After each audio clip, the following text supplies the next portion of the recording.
السلام علیکم to all the students of class 8. نظم ہمارے وطن کا نشان، اس کی ابھی ہم تشریح کریں گے اور ساتھ ہی میں اس کی ایکسرسائز کریں گے، مشق کریں گے۔ تو سب سے پہلے ہم اس کی تشریح کرتے ہیں۔ تو تشریح کرنے سے پہلے کسی بھی نظم کی، کسی بھی کلام کی تشریح کرنے سے پہلے تشریح آپ تب ہی کر سکتے ہیں جب آپ کو اس نظم کے جو مشکل الفاظ ہیں ان کے مطلب آتے ہوں گے۔ اگر آپ کو مشکل الفاظ کے مطلب کا ہی نہیں پتا، آپ کو یہی نہیں پتا کہ فلاں لفظ کا کیا مطلب ہے، تو آپ کیسے تشریح کر سکتے ہیں؟ پھر تو آپ تشریح کرنے کا تصور بھی نہ کریں۔ تشریح کرنے سے پہلے، کسی بھی چیز کی تشریح کرنے سے پہلے آپ کو مشکل الفاظ کے مطلب کا پتہ ہونا چاہیے، تب ہی آپ کہیں جا کر تشریح کر سکتے ہیں۔ جب آپ کو مشکل الفاظ کے مطلب کا پتہ چل جائے گا، جتنے بھی مشکل الفاظ ہیں نظم میں آپ کو پتہ چل جائے گا کہ ان کا کیا مطلب ہے، تو پھر آپ آسانی سے تشریح کر سکتے ہیں۔ پھر آپ اس کے مطلب کے مطابق تشریح کریں گے۔ تو یہ ضروری نہیں ہے کہ اگر کسی ایک بندے نے جو تشریح کر دی ہے بس وہی تشریح ہو سکتی ہے، اس کے علاوہ کوئی تشریح نہیں ہو سکتی۔ اس کے علاوہ بھی تشریح ہو سکتی ہے۔ اس بندے نے یا اس شخص نے جو تشریح کی ہے ان کے مطابق اس نظم کا یہ مطلب نکلتا ہے۔ ہو سکتا ہے آپ کے نزدیک اس کا کچھ اور مطلب نکلتا ہو۔ الفاظ جو ہے نا وہی ہوں گے، مطلب بھی وہی ہوگا، لیکن ایکسپلین کرنے کا انداز، تشریح کرنے کا انداز ڈفرینٹ ہوگا۔ تو یہ ضروری نہیں ہوتا۔ بعض دفعہ جو اشعار ہوتے ہیں، جو شعر ہوتے ہیں، جو نظم ہوتی ہے، بظاہر اس کا مطلب کچھ اور ہوتا ہے، حقیقت میں کچھ اور ہوتا ہے مطلب۔ تو یہ ساری چیزیں دیکھنی پڑتی ہیں۔ پہلے ہم اس نظم کی جو مشکل الفاظ ہیں ان کو دیکھتے ہیں، پھر ہم تشریح کریں گے۔ تو الفاظ ہیں، فلق کا مطلب ہے آسمان، جبین کا مطلب ہے پیشانی، ماتھا، آب کا مطلب ہوتا ہے پانی، جیسے آپ دیکھیں آب زمزم، آب کا مطلب ہوتا ہے پانی، زمزم کا مطلب ہوتا ہے رک جانا، مطلب رک۔ آب کا مطلب کیا ہوتا ہے؟ پانی۔ بخت، بخت بیدار آپ نے لفظ سنا تھا، بخت کا مطلب ہوتا ہے قسمت، نصیب۔ سلطنت، شان و شوکت، آپ کے پاس بڑی سلطنت ہے۔ کسی بادشاہ کے پاس اگر بہت ساری سلطنت ہو تو اس کا مطلب وہ بہت شان و شوکت والا ہے، اس کی بڑی عزت ہے بھائی۔ ترساں، ڈرا ہوا، خوف زدہ، بڑا ترساں ہوا ہے تو اس کا مطلب بڑا ڈرا ہوا ہے، خوف زدہ ہے۔ کرامت، بزرگی، یعنی کہ کوئی نیک بزرگ، اللہ کا نیک بندہ، جو آپ کوئی چیز جو ان کے حکم سے اگر فرض کریں وہ دعا کریں اللہ سے اور زمین سے پانی نکل آئے، تو یہ ہم کہیں گے یار یہ اس بزرگ کی کرامت ہے، بزرگی ہے، کرامت ہے کہ انہوں نے دعا کی اور اللہ کے حکم سے اللہ نے وہ دعا قبول کی اور زمین سے پانی نکل آیا، ٹھیک ہے؟ تو یہ اسے کرامت بولتے ہیں۔ تو اللہ کا نیک بندہ، اللہ کا ولی، ان سے کوئی ایسا کام ہونا جو خلاف عادت ہو۔ اب دیکھیں کہ زمین سے پانی نکلنا جو خلاف عادت ہی ہے نا، مطلب وہ تو آپ پہلے اس کو کھودتے ہیں مشینوں کے ساتھ، پھر کہیں جا کر نیچے سے پانی نکلتا ہے، لیکن بزرگ نے فرض کریں ویسے ہی بغیر کھودے ہی نیچے سے پانی نکال دیا، صرف دعا کی اللہ سے، تو یہ ان بزرگ کی کرامت ہوگی، ٹھیک ہے؟ تو ایسا کام جو خلاف عادت ہو اسے ہم، اور وہ کسی نیک شخص سے سرزد ہو تو اسے ہم کرامت بولتے ہیں۔ قوی کا مطلب ہوتا ہے مضبوط، طاقتور۔ دشت کا مطلب ہوتا ہے صحرا، بیاباں۔ زو کا مطلب ہوتا ہے روشنی۔ سطوت، یہ کیا لفظ ہے؟ سطوت، سطوت کا مطلب ہوتا ہے شان و شوکت۔ تھرانا، ڈر سے کانپنا۔ منور، روشن۔ جم، ایران کے ایک قدیم بادشاہ جمشید کے نام کا مخفف، جم، ٹھیک۔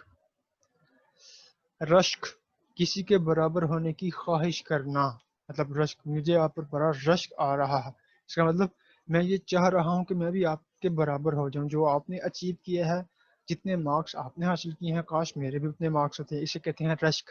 اور ایک ہوتا ہے حسد کرنا، حسد کرنا جو ہے نا وہ بہت بری چیز ہے، رشک کرنا بری چیز نہیں ہوتی، حسد کرنا بری چیز ہے۔ زوفشاں، روشن۔ یعنی روشنی دینے والا، ذوفشاں، تیغ رواں، تیغ کا مطلب ہے تلوار، رواں کا مطلب ہوتا ہے تیز، گھڑی بڑی رواں دواں ہے، گھڑی بڑی تیز ہے، تیغ رواں مطلب تیز تلوار، خمدار مڑا ہوا، ترچھا، ٹھیک ہے نا، ایک سیدھی تلوار ہوتی ہے ایک مڑی ہوئی تلوار ہوتی ہے، تو تیغ خمدار یعنی مڑی ہوئی تلوار، لرزاں لرزنے والا، ڈرنے والا، سرنگوں، سرنگوں کا مطلب ہوتا ہے سر نیچے کیے ہوئے، جھکا ہوا، جیسے قومی پرچم آج سرنگوں رہے گا، تو اس کا مطلب قومی پرچم اب نیچے رہے گا، آج لہرایا نہیں جائے گا، زرین سنہری، بیش قیمت، فروزاں روشن، ہیبت دہشت، روب، کوہ دمن، کوہ دمن پہاڑ اور وادی، ابد ابد ابد یعنی ہمیشہ، غازی میدان جنگ سے فاتحہ بن کر آنے والا مسلمان، یعنی کہ ایک مسلمان میدان جنگ میں گیا، کافروں کے اگینسٹ لڑا اور پھر زندہ واپس آ گیا میدان جنگ سے، ٹھیک ہے نا، فتح حاصل کر کے، تو اسے ہم بولتے ہیں غازی۔ بیدار کا مطلب ہوتا ہے ہوشیار، چوکنا یعنی کہ جاگتا ہوا، جاگنے والا، ٹھیک۔ خاقان چین اور ترکستان کے بادشاہوں کا لقب، یعنی بڑا بادشاہ، ٹھیک ہے نا، یہ لقب ہے۔ نیکسٹ ہے عجم، یعنی گونگا، عرب کے سوا کوئی ملک، جیسے کہتے ہیں عجم، عرب و عجم، ایک تو عرب والے ہوتے ہیں عرب ممالک، اور ہم عجم ہیں، یعنی کہ ہم عرب ممالک میں سے نہیں ہیں، ٹھیک ہے نا، ہم پاکستانی ہیں یا کوئی انڈین ہے، تو جو عربی نہ ہو، کوئی اور ملک ہو، اسے ہم کیا بولتے ہیں، عجم بولتے ہیں، اور عرب عرب ہوتا ہے۔ منشور کا مطلب ہوتا ہے اعلان، یعنی کسی جماعت یا پارٹی کا دستور، جی آج فلان سیاسی پارٹی اپنا منشور پیش کرے گی، یعنی اپنا دستور پیش کرے گی، وہ اپنا لاہ عمل پیش کرے گی۔ ہلال کا مطلب ہوتا ہے پہلی رات کا چاند، وہ آپ نے سنا ہوگا، رویت ہلال کمیٹی، رویت ہلال کمیٹی، رویت کا مطلب ہوتا ہے دیکھنا، اور ہلال کا مطلب ہوتا ہے چاند، تو رویت ہلال کمیٹی مطلب وہ پہلی رات جو ہوتی ہے چاند، چاند کو دیکھتی ہے کہ آج چاند نظر آیا یا نہیں، اگر چاند نظر آ جائے تو کیا ہم کہتے ہیں کہ پہلی رات کا چاند کی وہ ہلال ہے، چاند وہ ہلال وہ جو پہلی رات کا چاند ہوتا ہے۔ تو یہ تھے مشکل الفاظ کے معنی۔ اب آپ کو یہ الفاظ کے معنی جو ہے نا وہ اچھی طرح یاد ہونے چاہیے، سمجھ لینے چاہیے، بار بار دیکھیں اس کو، اس کے بعد ابھی ہم تشریح کرتے ہیں، اب ہمیں سمجھ بھی آئے گی، تشریح کرنے میں مزہ بھی آئے گا۔ تو چلیں جی سٹارٹ کرتے ہیں تشریح۔ بند نمبر 1 ہے، اس سے رش کے فلق ہے زمین وطن، اس سے روشن ہوئی ہے جبین وطن، ذرہ ذرہ وطن کا ہوا ذوفشاں، یہ نشاں، یہ ہمارے وطن کا نشاں۔ تو مشکل الفاظ ہم نے دیکھ لی ہیں، رش کا کیا مطلب ہوتا ہے، فلک کا کیا مطلب ہوتا ہے، جبین کا کیا مطلب ہوتا ہے، ذوفشاں کا کیا مطلب ہوتا ہے، یہ ہم پڑھ چکے ہیں۔ ذوفشاں کا مطلب ہوتا ہے روشنی دینے والا، رشک کا مطلب ہوتا ہے کسی کے برابر ہونے کی تمنا کرنا، فلک کا مطلب ہوتا ہے آسمان، جبین کا مطلب ہوتا ہے ماتھا، پیشانی، ٹھیک۔ تو اب ہم دیکھتے ہیں اس کی تشریح۔ تو اس نغمے میں یا اس نظم میں یا اس بند میں شاعر اپنے قومی پرچم سے محبت کا اظہار مختلف انداز سے کر رہا ہے۔ پہلی لائن تو ہم نے یہ لکھی کہ اس نظم میں شاعر کیا کرتا ہے، اپنے قومی پرچم سے محبت کا اظہار مختلف انداز سے کرتا ہے، ٹھیک۔ وہ اپنے وطن پاکستان سے بے پناہ محبت کرتا ہے۔ اب اس لائن کا شعر یا اس میں نہیں ہے، اس میں نہیں ہے، یہ خود سے آپ نے ایکسپلین کیا، تشریح شروع کرنے سے پہلے آپ نے تھوڑا سا بتایا کہ اس نظم میں کیا ہو رہا ہے، شاعر کس چیز پر بات کرنا چاہ رہا ہے۔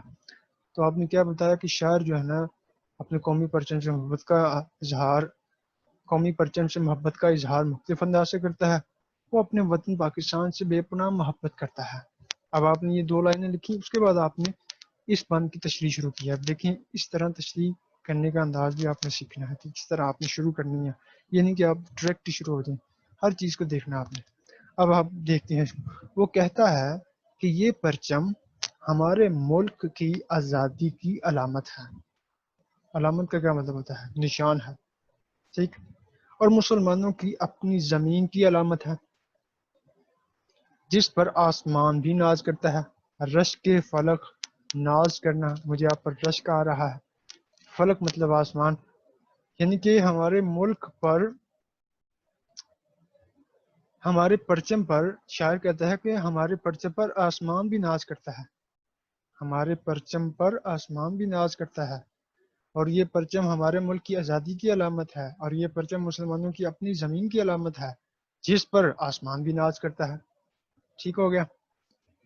اس پرچم کی وجہ سے ہمارے وطن کی زمین اتنی خوبصورت ہے کہ آسمان بھی خواہش کرتا ہے کہ وہ بھی اس جیسا ہو جائے.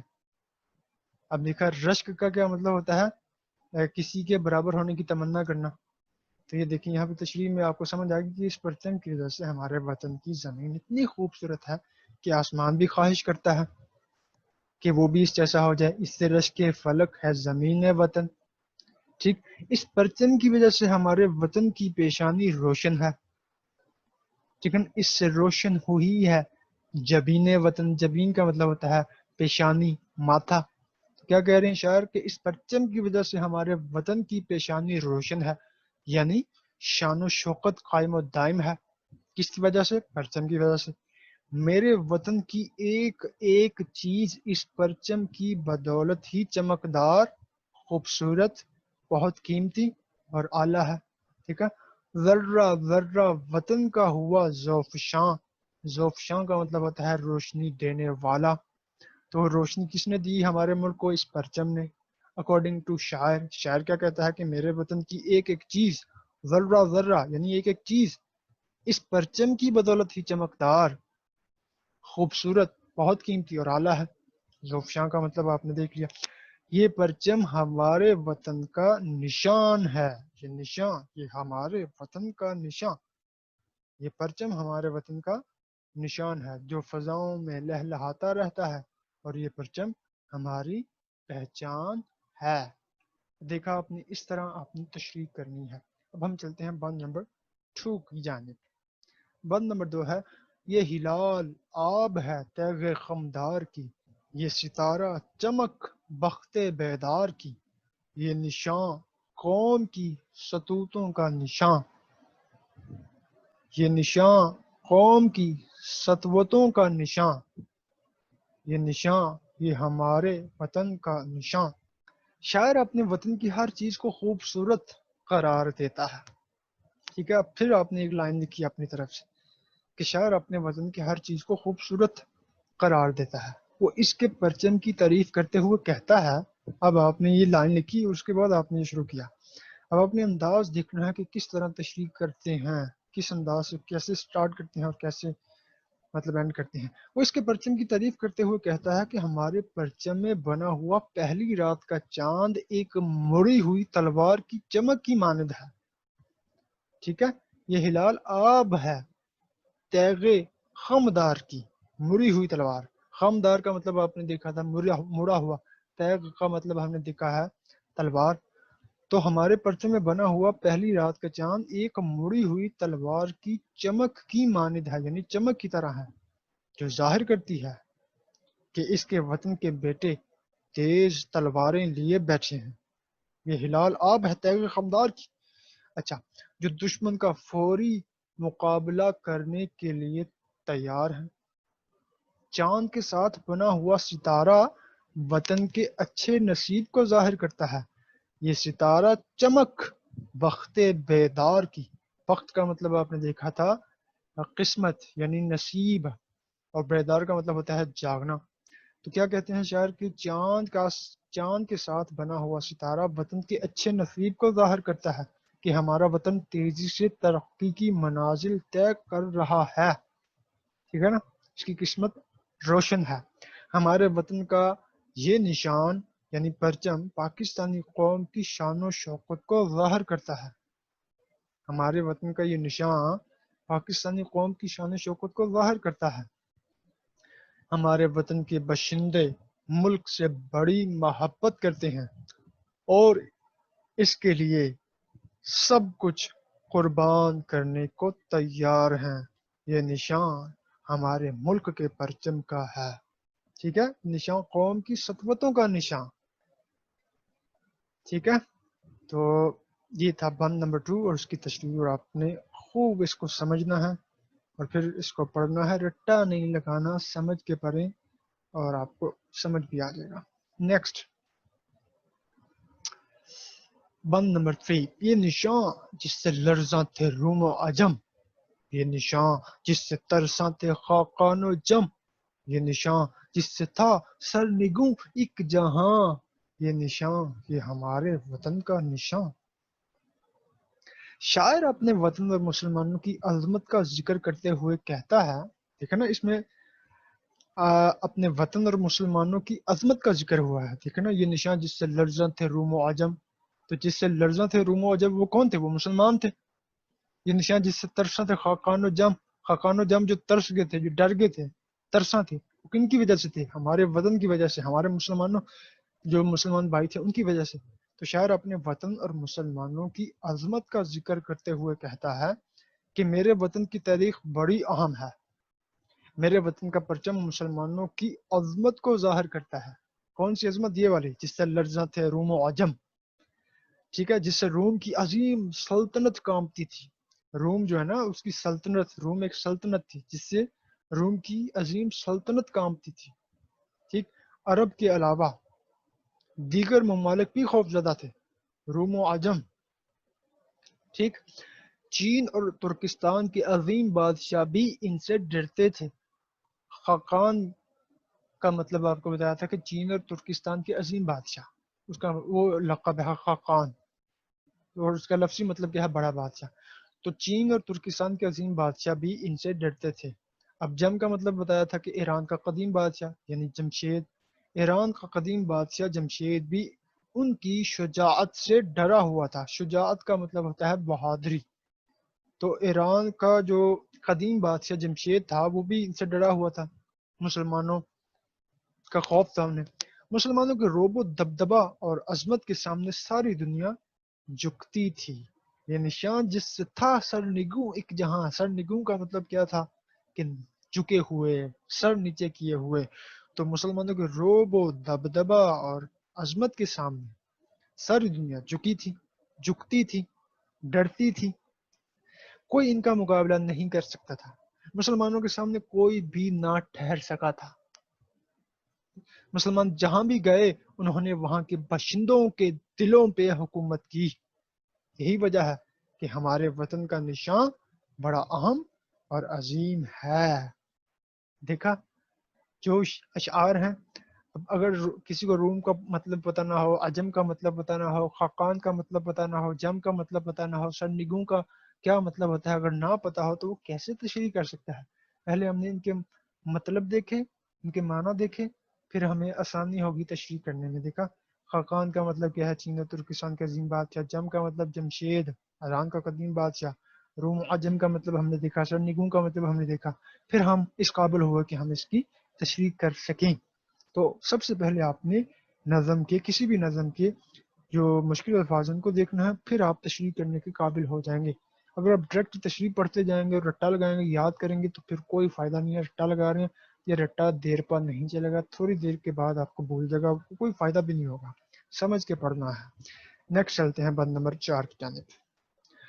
یہ نشان اپنی زرین روایات کا، زرین کا مطلب بتایا تھا قیمتی، سنہری، یہ نشان غازیوں کی کرامات کا، کرامت کا مطلب بھی آپ کو بتایا تھا، جن کا جوش مسلسل تھا تیغ رواں، یہ نشان یہ ہمارے وطن کا نشان۔ شاعر اپنے وطن سے بے پناہ محبت کرتا ہے۔ پھر آپ نے دیکھا ایک شعر میں ایک لائن لکھی، وہ اس کے پرچم کی تعریف کرتے ہوئے کہتا ہے کہ ہمارے وطن کی تاریخ سنہرے اور انمول واقعات سے بڑی پڑی ہے۔ یہ نشان اپنی زرعی روایات کا، یہ ہماری روایات ہے، ہماری روایت ہے، ٹھیک ہے نا، ہمارے واقعات، دیکھیں نا، ہمارے وطن کی تاریخ سنہرے اور انمول واقعات سے بڑی پڑی ہے، جس میں اثار و قربانی کا عنصر نمایاں ہے۔ ٹھیک، ہمارا وطن ان مجاہدوں کی بہادری کی علامت ہے جنہوں نے اپنی جان کی پرواہ کیے بغیر دشمن کا بہادری سے مقابلہ کیا۔ اور وطن کی عزت پر کوئی آنچ نہیں آنے دی۔ انہوں نے قومی جذبے کے تحت دشمن کے وار کا بہادری سے مقابلہ کیا اور ملک کا نام روشن کیا۔ ہمارا وطن دراصل ایسے ہی غازیوں کی بہادری کا نشان ہے جو ہمارے پرچم پر دکھائی دیتی ہے۔ ٹھیک ہے، تو یہ جو تشریح ہم نے کی ہے، جو بھی ابھی پیچھے ہم نے جو تشریح کی اور یہ جو تشریح ہو رہی ہے، ضروری نہیں کہ آپ بھی یہی تشریح، آپ کو مطلب پتہ چل گیا ہے، اب آپ اپنے الفاظ میں تشریح کر سکتے ہیں، لیکن یہ جو آپ نے مطلب ہے اس کے اکارڈنگلی ہی چلنا ہے۔ تشریح جو آپ کریں وہ لاجیکل ہو، واقعی جو شعر پڑھے، جو نظم پڑھے کہ ہاں اس کا یہ مطلب ہو سکتا ہے، اس کا یہ مطلب بھی ہو سکتا ہے، اس کا یہ مطلب بھی ہو سکتا ہے۔ کوئی یہ نہ کہیں کہ اس کا یہ مطلب تو ہو ہی نہیں سکتا۔ آپ نے جو بھی لکھنا ہے دلائل کے ساتھ لکھنا ہے، اور جو نظم میں لکھے گئے ہیں الفاظ وہی یہاں پہ ظاہر ہو، ان کا مطلب، ان کی ایکسپلینیشن یہاں پہ ظاہر ہو۔ پھر کوئی یہ نہیں کہے گا کہ اس کا یہ مطلب تو ہو ہی نہیں سکتا، وہ یہ کہے کہ ہاں یار اس کا ایک یہ مطلب بھی نکل سکتا ہے، اس بند کا یہ اس بند کی یہ تشریح بھی ہو سکتی ہے۔ تو آپ نے اس انداز سے تشریح کرنی ہے۔ بند نمبر 5، جن کے سینے منور تھے قرآن سے، جن کے چہرے فروزاں تھے ایمان سے، جن کی ہمت قوی، جن کی قوت جواں، یہ نشان، یہ ہمارے وطن کا نشان۔ شاعر اپنے غازیوں کی بہادری کا ذکر ان الفاظ میں کرتا ہے کہ وہ ایمانی جذبے کے ساتھ دشمن کا مقابلہ کرتے تھے، جن کے سینے منور تھے قرآن سے، جن کے چہرے فروزاں تھے ایمان سے۔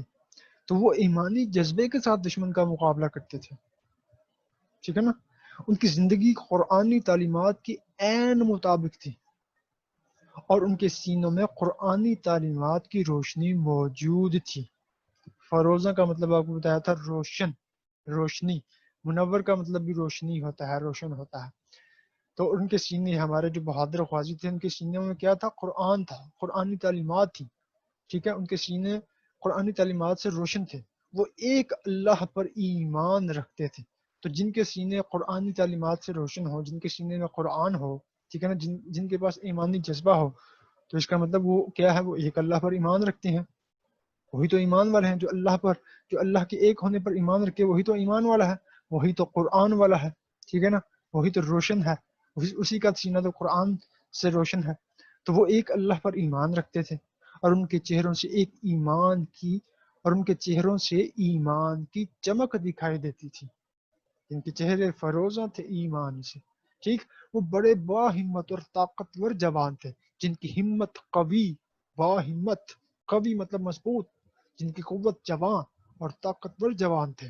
آج ہم جس ملک میں رہ رہے ہیں یہ ہمارے بہادر مجاہدین کی نشانی ہے، ٹھیک، اور اس کا پرچم اس کا نشان ہے، ٹھیک ہو گیا۔ تو اس پس بند کی بھی ہم نے تشریح کر لی۔ اب نیکسٹ پہ ہم چلتے ہیں۔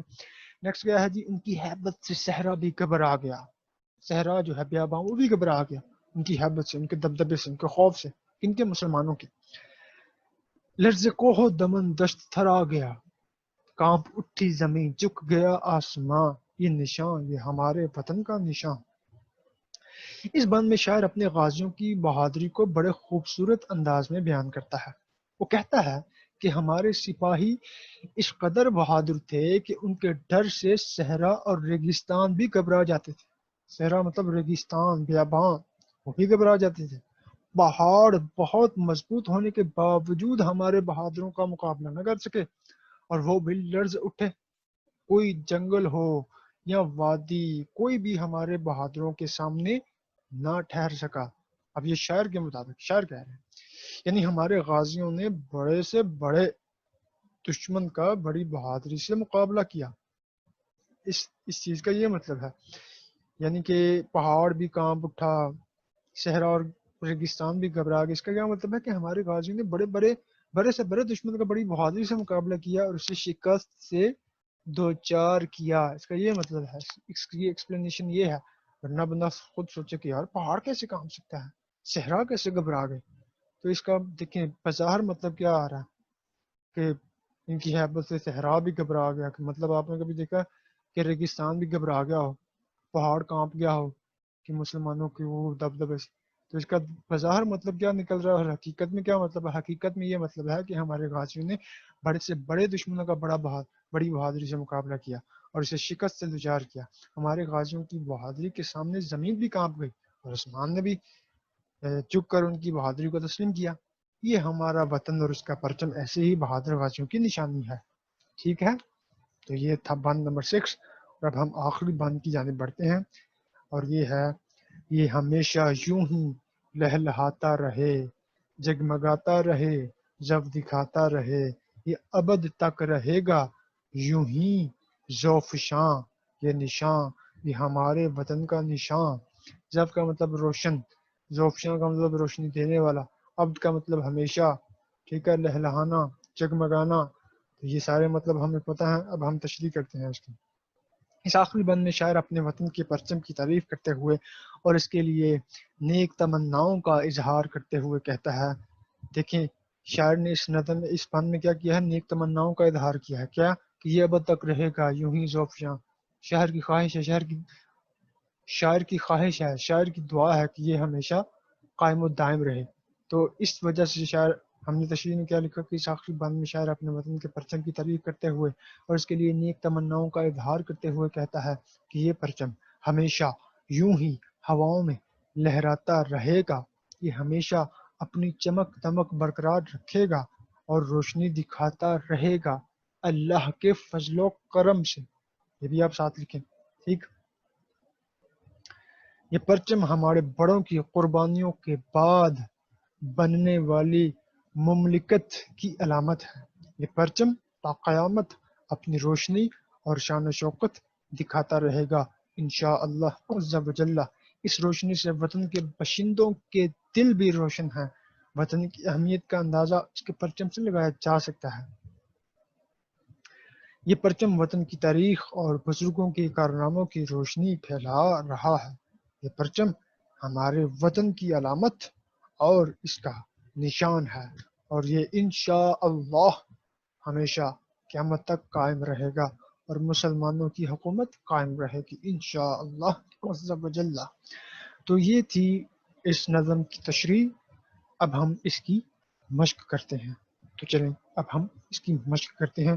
تشریح آپ نے دیکھ لیا، سب سے پہلے آپ نے مشکل الفاظ کو سمجھنا ہے، پھر اس کے بعد تشریح کو سمجھنا ہے، ٹھیک ہے۔ پھر آپ اس قابل ہو جائیں گے کہ آپ اپنے الفاظ میں بھی اس نظم کی تشریح بآسانی کر سکیں گے۔ پہلے آپ اس کو سمجھ لیں۔ اب ہم اس نظم کی مشق کرتے ہیں۔ تو ابھی ہم مشق کرتے ہیں۔ پہلا سوال ہے: نظم ہمارے وطن کا نشان کے مطابق مختصر جواب لکھیں۔ اس کا کیا مطلب ہوا کہ جو ہم نے نظم پڑھی ہے ہمارے وطن کا نشان، اس نظم کے اکارڈنگلی ہم نے ان سوالات کے جوابات دینے ہیں۔ یہ نہیں کہ اس کا جواب جو ہے نا ہم اپنی مرضی سے دے دیں جو ہمارے ذہن میں آ رہا ہے، نہیں، جو ہمارے ذہن میں آ رہا ہے وہ جواب نہیں دینا، جو نظم میں آ رہا ہے اس کا جواب وہ دینا ہے، ٹھیک۔ تو چلیں سٹارٹ کرتے ہیں۔ نظم ہمارے وطن کا نشان کے مطابق مختصر جواب لکھیں۔ پہلا کیا ہے؟ ہمارے وطن کا نشان سے کون سی چیز مراد ہے؟ ہاں جی، کون سی چیز مراد ہے آپ بتائیں۔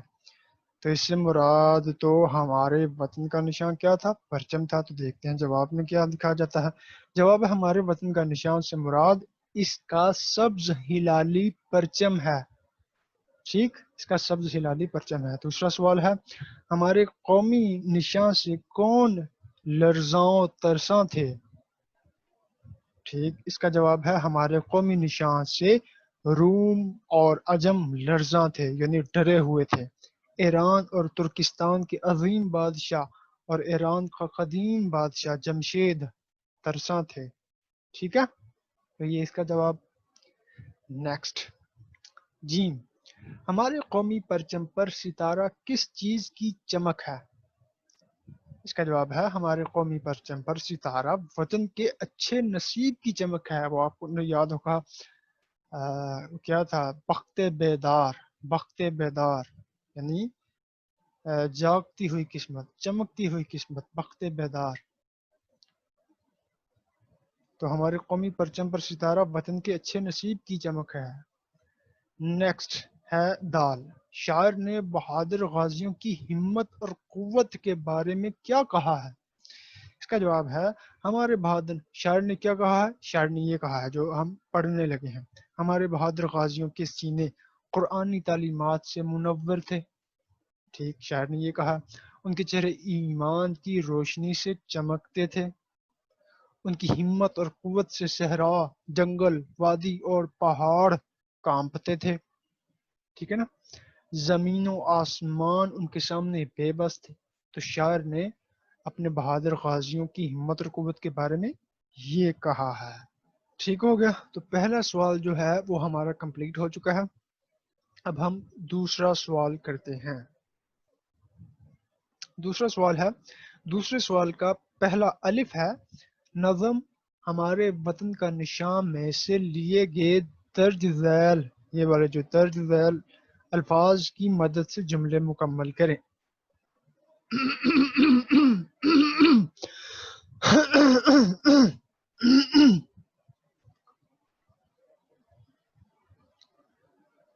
تو ان الفاظ کی مدد سے ہم نے یہ والے جو جملے ہیں ان کو کمپلیٹ کرنا ہے۔ تو پہلا ہے ہمارے وطن کا پرچم ہمارے خوش قسمتی یا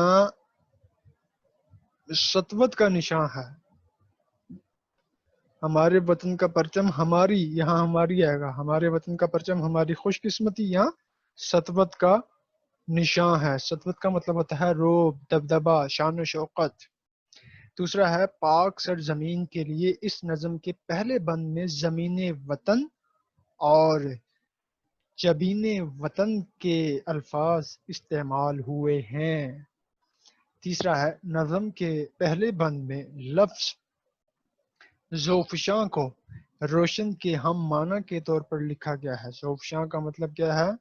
کہاں زوفشاں کا مطلب ہے روشنی دینے والا، یعنی روشن۔ نمبر 4، ہمارے پرچم پر موجود ہلال کو تیغ خمدار اور ستارہ کی چمک کو بخت بیدار سے تشبیہ دی گئی ہے۔ ٹھیک ہے، تیغ کا مطلب آپ کو بتایا تلوار، بخت بیدار مطلب جاگتی قسمت، اچھی قسمت۔ تو دیکھیں تیغ کہاں ہے؟ یہ ہے، بخت بیدار اسی کے آگے ہے، زوفشاں یہ ہے، جبین یہ ہے، سطوت یہ ہے۔ تو یہاں سے ہم نے الفاظ کو لیا اور یہاں لکھ دیا۔ ٹھیک، مکمل کیے۔ نیکسٹ، پاکستان کا پرچم ہماری قوم کی سطوت کا نشان مانا جاتا ہے۔ ٹھیک، ہماری قوم کی سطوت یعنی شان و شوکت کا نشان مانا جاتا ہے، روب و دبدبہ کا نشان مانا جاتا ہے، مسلمانوں کی بہادری، ہمارے غازیوں کی بہادری کا نشان مانا جاتا ہے۔ نمبر 6، قائد اعظم کی وفات کے بعد قائد اعظم کی وفات کے دن کو سوگ کی علامت کے طور پر پاکستانی پرچم سرنگوں رہتا ہے، یعنی نیچے رہتا ہے۔ دیکھیں سرنگوں یہ ہے، سطوت یہ ہے۔ نمبر 7، ہمارے پرچم کی سربلندی پر آسمان بھی رشک کرتا ہے۔ ٹھیک، اور آخری ہے ہمارے پرچم کی ہیبت سے صحرا بھی لرز اٹھے، ہیبت۔ تو اس طرح دوسرے سوال کا الف پارٹ کمپلیٹ ہو چکا ہے۔ اب ہم اس کا بے پارٹ کرتے ہیں، وہ بھی خالی جگہ پر کرنی ہے ہم نے۔ چلیں جی بے پارٹ کرتے ہیں۔ دیے گئے الفاظ میں سے مناسب لفظ کا انتخاب کر کے خالی جگہ پر کریں۔ یہ دیے گئے الفاظ ہیں، آپ کو یہ الفاظ آپ کو دیے گئے ہیں، ان دونوں میں سے کوئی ایک کو آپ نے سلیکٹ کرنا ہے، جو ٹھیک ہوگا اس کو آپ نے یہاں لکھنا ہے۔ پہلا ہے ہمارے وطن کا نشان سے مراد ہے پاکستان کا پرچم۔ ٹھیک، دوسرا ہے پہلی رات کے چاند کو ہلال کہتے ہیں، یہ ہلال ہلال۔ خاقان و جم سے مراد ہے روم اور ایران کے بادشاہ، فوجی نہیں بلکہ بادشاہ۔ خاقان، ہمارے غازیوں کے سینے قرآن کی روشنی سے منور ہیں، یعنی روشن ہیں۔ ہمارے وطن کے پرچم کے آگے ایک جہاں سرنگوں ہے۔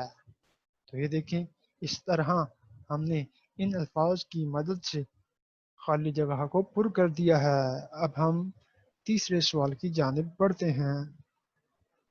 تیسرا سوال ہے درج ذیل الفاظ و تراکیب کے معنی لغت سے تلاش کر کے اپنی کاپی میں مفہوم واضح کریں۔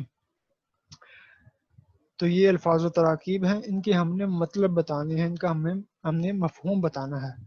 تو چلیں جی شروع کرتے ہیں. ذوفشاں کا مطلب ہوتا ہے روشنی دینے والا. تیغ کا مطلب ہوتا ہے تلوار. خمدار کا مطلب ہوتا ہے مڑا ہوا. خمدار مڑا ہوا. بخت قسمت نصیب. رشک فلک آسمان کا ناز کرنا. تیغ رواں تیز تلوار.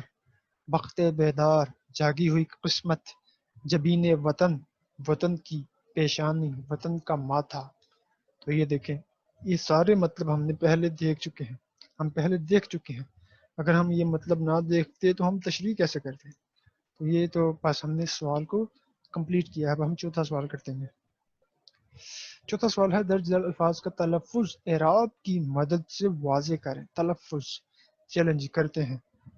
زرین یہ دیکھیں کہاں پہ اعراب لگانے ہیں آپ دیکھتے جائیں. زرین سطوت ذوفشاں سرنگوں. یہ جو پیش ہے نا یہ گاف کے اوپر ہے پیش. سرنگوں. ابد ابد الف کے اوپر زبر زبر بد ابد. قوی قوی یعنی مضبوط. ہلال حلال نہیں کہنا اس کو آپ نے ہلال کہنا ہے یعنی کہ پہلی رات کا چاند. فلق فا کے اوپر فے کے اوپر زبر لام کے اوپر زبر اور کاف کے اوپر جزم. فلق سرنگوں ذوفشاں. یہ ہم نے اعراب لگایا ہے یہ زیر زبر زیر ٹھیک. ان کی مدد سے ہم نے ان کا تلفظ واضح کیا. تو یہ چوتھا سوال کمپلیٹ ہوا. پانچواں ہے نظم ہمارے وطن کا نشان کے مطابق مناسب الفاظ کی مدد سے مصرع مکمل کریں. اب ہم نے ان مصروں کو مکمل کرنا ہے. پہلا کیا ہے اس سے روشن ہوئی ہے جبین وطن. یہ ہلال آب ہے تیغ خمدار کی. یہ نشان جس سے تھا سرنگوں ایک جہاں. اس سے رشک فلک ہے زمین وطن. یہ ابد تک رہے گا یوں ہی ذوفشاں. تو ہم نے اس طرح اس کو کمپلیٹ کیا ٹھیک. مصرے ہم نے کمپلیٹ کر لیے ہیں. ان کو آپ دیکھیں اور اس کی پریکٹس کریں اور اس کو سمجھیں بھی. پانچواں سوال بھی کمپلیٹ ہوا. چھٹا سوال دیکھتے ہیں کیا ہے. نظم ہمارے وطن کا نشان کا مرکزی خیال تحریر کریں. اچھا جی اس کا اب ہم نے مرکزی خیال لکھنا ہے. تو چلیں جی مرکزی خیال لکھتے ہیں. مرکزی خیال مطلب آپ نے کیا آپ اگر کوئی پوچھے ہمارے وطن کا نشان آپ نے نظم پڑھی ہے تو کیا مطلب ہے اس کا. تو اس کا کیا مرکزی خیال کیا ہے تو آپ مختصر اس کا جو بتائیں گے اس کو مرکزی خیال بولتے ہیں. تو دیکھتے ہیں اس نظم میں شاعر جمیل الدین عالی. اس نظم کے شاعر کون ہیں؟ جمیل الدین عالی نے اپنے وطن کے پرچم اور مسلمانوں کی تاریخ کو بڑی خوبصورتی سے بیان کیا ہے کہ ہمارا پرچم ہماری روایات غازیوں کی بہادری شہیدوں کی قربانی اور مجاہدین کی بہادری کی غمازی کرتا ہے یعنی نشاندہی کرتا ہے. اللہ کرے یہ ہمیشہ قائم و دائم رہے. تو یہ اس نظم کا مرکزی خیال ہے. اس کو آپ سمجھ لیں. نیکسٹ نمبر 7 اوپر والی سطر میں دیے گئے. اوپر تو کوئی چیز نہیں ہے مطلب یہ والی اوپر والی سطر ہے اور یہ نیچے والی سطر ہے ٹھیک ہے. یہ نہ آپ اوپر دیکھتے رہیں بک نکالیں اوپر والی سطر میں تو اوپر تو کوئی چیز نظر نہیں آئے گی آپ کو. اوپر والی سطر میں دیے گئے الفاظ کی ہم آواز لفظ نظم سے تلاش کر کے نیچے والی سطر میں لکھیں. یہ اوپر والی سطر ہے اس کے ہم آواز الفاظ ان کے ہم الفاظ لفظ ہم نے نظم سے تلاش کر کے یہ نیچے والی سطر میں لکھنے ہیں. تو پہلا ہے قرآن. اس کا آئے گا ایمان. خمدار بیدار. یہ دیکھا یہ بخت بیدار ایمان یہ نظم سے ہی ہم نے لکھے ہیں. لرزاں ترساں. جہاں نشان. عجم جم.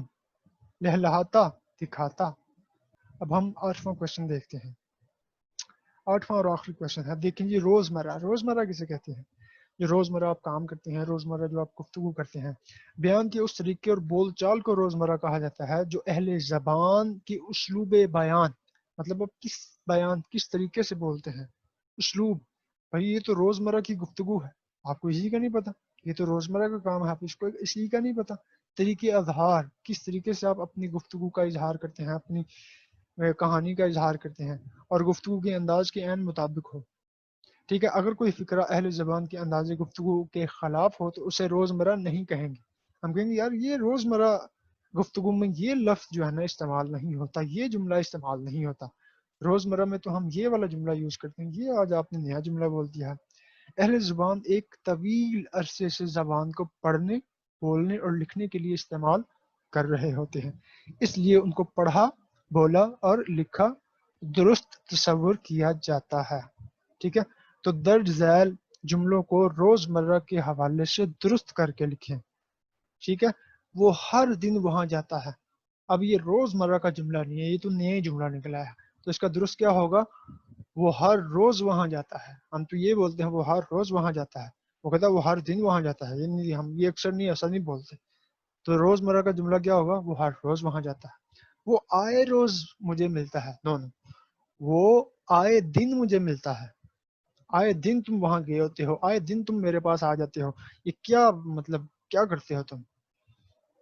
بھائی کو کہنا کہ مجھ سے ملے، بھائی سے کہنا کہ مجھ سے ملے، بھائی کو کہنا یا بھائی سے کہنا؟ تو یہ دیکھیں، یہ روزمرہ کا جملہ ہے۔ بچے کی نیند کھل گئی، یہ آپ نے جملہ کبھی سنا؟ بچے کی نیند کھل گئی، ہم تو یہ کہتے ہیں کہ بچے کی آنکھ کھل گئی۔ تو یہ روزمرہ کا جملہ ہے جو ہم نے درست کر کے لکھا ہے۔